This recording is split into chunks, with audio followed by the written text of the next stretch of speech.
बिस्मिल्लाहिर्रहमानिर्रहीम। अस्सलाम वालेकुम नाज़रीन, आप यूट्यूब चैनल देख रहे हैं। मैं इमरान खान हूँ। कुछ बड़ी आम चीज़ें हैं जिनमें सबसे पहले आप ये ज़हन में रखें कि इमरान खान साहब ने जो जुमला बोला है, उन्होंने कहा कि मैं पेशन गोई कर रहा हूँ कि पाकिस्तानी सारे निकलेंगे। उन्होंने कहा कि 24 नवंबर के हवाले से मैं पेशन गोई कर रहा हूँ कि पाकिस्तानी आएंगे और अपना मुतालबे मनवा कर वापस जाएंगे। ये तो इमरान खान साहब ने बाद में मुतालबा किया पाकिस्तानियों से, लेकिन वो पेशन गोई कर रहे हैं कि बहुत बड़ी तादाद में पाकिस्तानी ना सिर्फ निकलेंगे बल्कि वो पहुंचेंगे इस्लामाबाद में। इमरान खान साहब की अगर पेशन गोइयाँ देखें तो सियासी नुक्ता नज़र से अब तक उन्होंने जितनी पेशन गोइयाँ की हैं, ख़ास तौर पे उनको वज़ीर आज़म के ओहदे से जब हटाया गया था उसके बाद से लेकर अब तक वो तकरीबन सारी पेशन गोइयाँ ठीक हुई हैं। इमरान खान साहब ने पहले ही कह दिया था कि ये मुझे अब हटाएंगे, तो इमरान खान साहब को हमने देखा हटा दिया गया। फिर उन्होंने कहा कि अब ये पंजाब हुकूमत को गिरा देंगे, फिर हमने देखा वो भी किया गया। फिर इमरान खान ने कहा कि मुझ पर मुकदमात बनाए जाएंगे, फिर हमने देखा कि उन पर मुकदमात बनाए गए। फिर उन्होंने कहा जी मेरी बीवी को भी इन्वॉल्व किया जाएगा, उनकी बीवी को भी इन्वॉल्व किया गया, उनकी फैमिली को भी इन्वॉल्व किया गया। फिर इमरान खान साहब ने पेशन गोई की थी कि नूरा कुश्ती है जो नून लीग और पीपल्स पार्टी कर रहे हैं और बाकी सारी जमातें। और फिर इमरान खान साहब ने यह भी पेशन गोई की थी कि एक वक्त आएगा कि ये सारे मिल जाएंगे और मिलकर मेरा मुकाबला करेंगे। हमने ये भी पेशन गोई ठीक होती हुई देखी। फिर इमरान खान साहब ने कहा कि नवाज शरीफ को पाकिस्तान वापस लाया जाएगा, उसके मुकदमात ख़त्म किए जाएंगे, मुझे मुकदमात में गिरफ्तार कर लिया जाएगा, जेल में डाला जाएगा, और यही सब कुछ होता हुआ हमने देखा। इमरान खान साहब ने पहले बता दिया था कि मुझे नाअहल कर दिया जाएगा इलेक्शन से पहले और नवाज शरीफ को अहल करके इलेक्शन भी लड़वाया जाएगा। ये लंदन प्लान का हिस्सा है। लंदन प्लान इमरान खान साहब ने जैसे बताया वैसे ही हुआ था। फिर इमरान खान ने यह भी बताया कि मेरे कत्ल की साजिश होगी, और 2 मरतबा कम से कम इमरान खान साहब के जो कत्ल की साजिश है वो पूरे पाकिस्तान ने देखा कि किस तरीके से उन्हें मारने की कोशिश की गई। फिर इमरान खान साहब ने एक और भी बात कही थी कि जो इलेक्शन होगा उसमें ये रज के धांधली करेंगे, लेकिन सारे हथकंडे अपनाने के बावजूद इलेक्शन पाकिस्तान तहरीके इंसाफ अक्सरियत के साथ जीत जाएगी। और आज आप ये देखें कि बदतरीन धांधली के बावजूद, सारी सीटें छीन लेने के बावजूद, यानी जितनी सीटें पाकिस्तान तहरीके इंसाफ जीती है उससे आधी से ज़्यादा तो छीन ली है, लेकिन जो बाकी बची हैं आधी से ज़्यादा सीटें छिन जाने के बावजूद जो बाकी बची हैं वो आज भी बाकी तमाम पॉलिटिकल पार्टी से ज़्यादा है। अब भी वो सबसे बड़ी पॉलिटिकल पार्टी है। तो इमरान खान की ये वाली प्रेडिक्शन या पेशन गोई ये भी दुरुस्त साबित हुई। फिर इमरान खान साहब ने कहा कि इनसे हुकूमत नहीं चलेगी। हमने देखा कि वाकई हुकूमत नहीं चल रही। इमरान खान ने कहा कि लोग खौफ के बुत तोड़ देंगे। हमने एक जगह पे नहीं 1000 जगह पे देखा कि लोगों ने वाकई खौफ के बुत तोड़ दिए। औरतें गिरफ्तार होकर मुस्कुराती रहीं और मुकाबला करती रहीं। हमने वो मनाजिर देखे कि लोग नॉर्मली डर जाते हैं, यानी जिन लोगों के खानदान उजड़ गए, जिन लोगों के कारोबार उजड़ गए, जिन लोगों को बर्बाद कर दिया गया, वो फिर इमरान खान साहब के जलसे में पहुंचे हुए होते हैं। और उस वक्त पहुंचते हैं जब इमरान खान मौजूद ही नहीं होते जलसे में, वो जेल में बंद है और उनके नाम के ऊपर लोग जलसे अटेंड कर रहे हैं। फिर इमरान खान ने कहा कि ये आईनी तरमीम करेंगे और काजी साहब मुकम्मल तौर पर जानिबदार हो गए, वो भी हमने देखा। फिर इमरान खान ने कहा कि ये मुझे जेल के अंदर सजाएं दिलवाएंगे और ये इलेक्शन से पहले मुझे दिलवाना चाहते हैं, और हमने देखा कि इलेक्शन से पहले इमरान खान साहब को जेल में सजाएं भी दी गई। बहुत सारे जर्नैलों, बहुत सारे ब्यूरोक्रेट्स के बारे में भी इमरान खान साहब की जो पेशन गोइयाँ हैं वो दुरुस्त साबित हुई हैं। कुछ उन्होंने ऑफ द रिकॉर्ड बताई थी, कुछ ऑन द रिकॉर्ड बताई थी, लेकिन जो बातें वो करते रहे हैं वो हमने देखा कि सच साबित हुई हैं। पाकिस्तान अवाम के बारे में इमरान खान साहब की असेसमेंट हमेशा दुरुस्त रहती है। नवाज शरीफ साहब का बड़ा प्रॉब्लम यह है कि वो पाकिस्तान की अवाम को असेस नहीं कर पाते। उनकी असेसमेंट ठीक नहीं होती पाकिस्तानी अवाम के बारे में। अपने बारे में भी उनकी ठीक नहीं होती, लेकिन अवाम के बारे में तो बिल्कुल गलत है। तो इसलिए मियाँ साहब को हमेशा ये लगता है कि अवाम ने मुझे धोखा दिया, हालांकि अवाम उन्हें धोखा नहीं देती। मियाँ साहब अवाम के बारे में असेसमेंट नहीं कर पाते।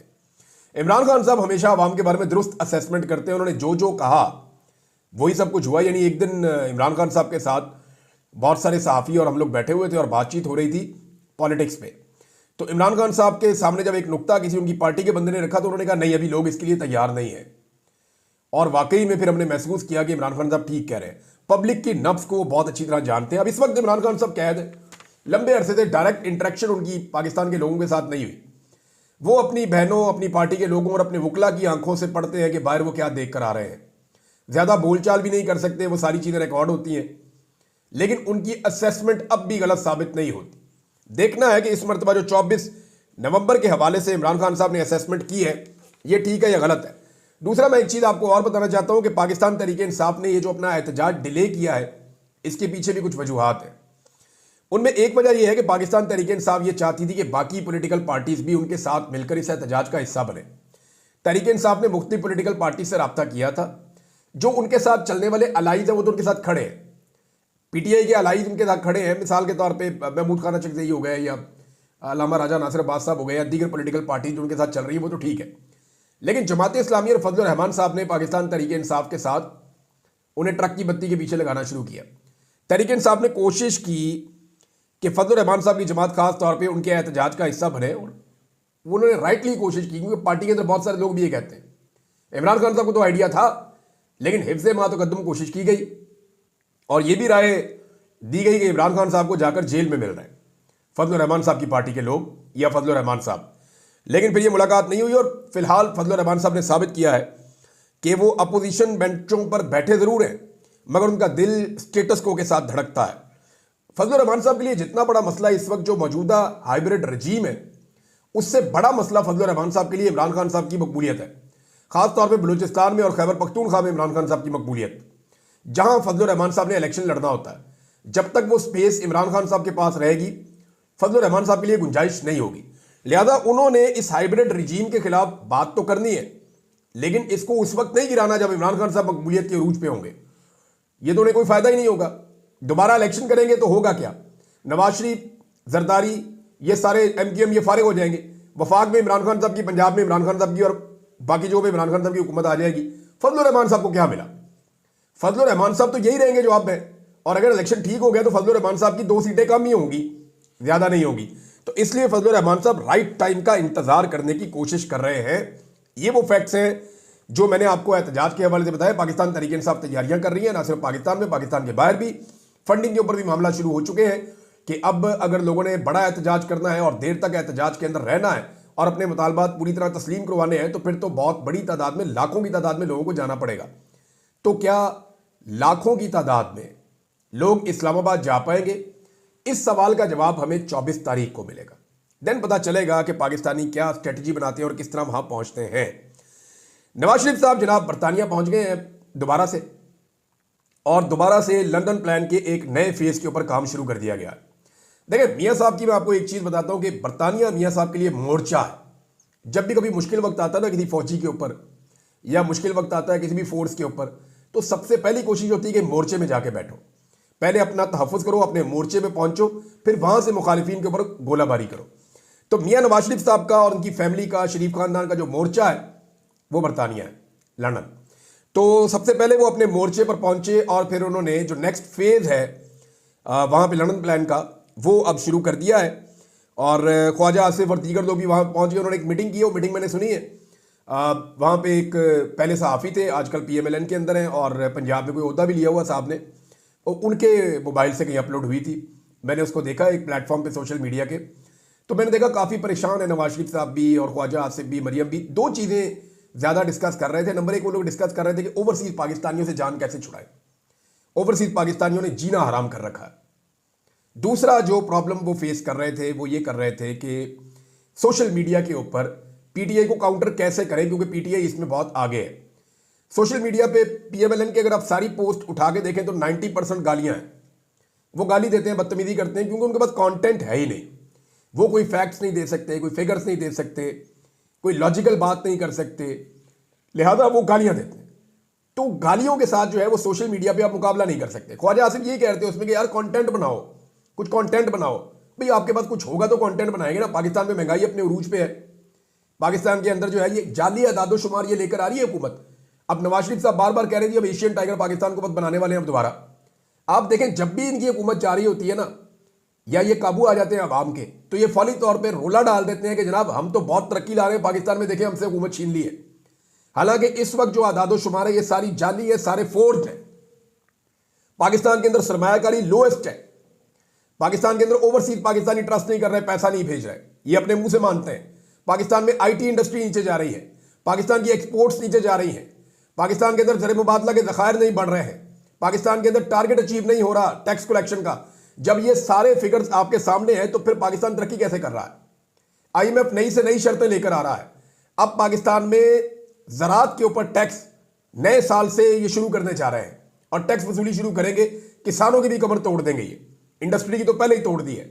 जो इनकी पॉलिसीज हैं कोई भी इनसे खुश नहीं है, ना इंडस्ट्री में लोग इनसे खुश हैं, ना ताजिर इनसे खुश हैं, और ना इनसे जो है वो बड़े बड़े कंपनियों के मालिक खुश हैं, ना आईटी वाले इनसे खुश हैं, ना किसान इनसे खुश है, ना मजदूर इनसे खुश है, कोई इनसे खुश नहीं है। और महंगाई में इजाफा हुआ है, कमी नहीं हुई। ये जाली अदादोशुमार इसलिए देते हैं कि हमारी हुकूमत गिर जाए। मैं सिंपल एक बात कहता हूं ना, वो जिन लोगों को शौक था कि माइक लेके निकल जाते थे बाजारों में, इमरान खान साहब का दौरे हुकूमत शुरू हुए सिर्फ 2 महीने हुए थे, माइक लेकर लोग बाजारों में निकल जाते थे, लोगों के मुंह के अंदर डाल देते थे माइक। बताओ जी तब्दीली का मजा आ रहा है, बताओ जी महंगाई हुई है या नहीं हुई, बताओ जी चीजें ठीक हुई या नहीं हुई, बताएं जी पाकिस्तान में कौन सी तब्दीली आई। ये सवाल करते थे ना।